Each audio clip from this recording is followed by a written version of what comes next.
Let's bring in Isaac Cohen. He is president and CEO of Inverway, a business development company based here in Washington, D.C. Isaac, thank you so much for joining us.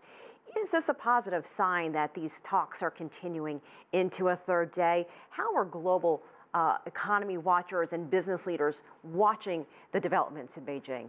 Well, there's a lot of expectation about the results that may come out of this preliminary technical level discussion.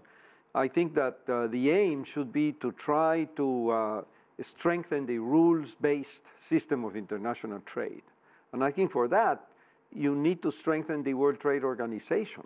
Because one of the reasons why we have this kind of difficulty is precisely because the rules from the World Trade Organization are not working.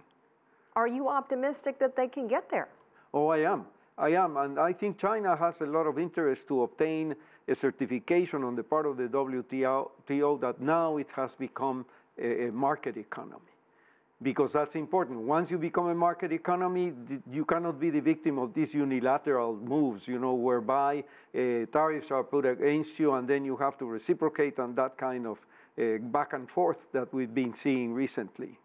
Look, these are the world's two largest economies. Despite the trade tensions of the last several months, things are still happening. We see big trade shows like the Consumer Electronics Show in Las Vegas, a lot of Chinese companies there.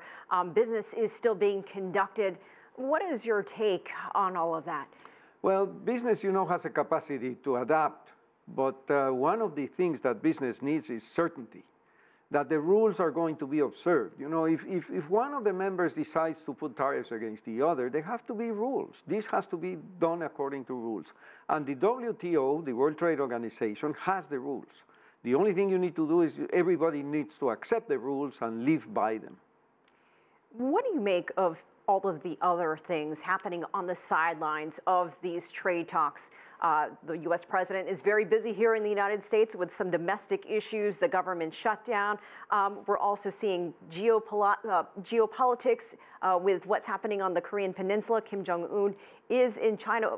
At what point do some of those issues start entering the talks, or will they even get there?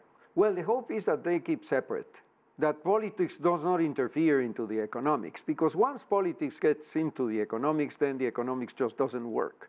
So we need to keep them separate, and I guess they are accomplishing that, because these conversations are going on while, as you say, the world is very complicated around them. If there is a resolution to this trade war at some point down the road, how long will it take to get back to the way things used to be pre-trade war? Well, I think it could be very quick.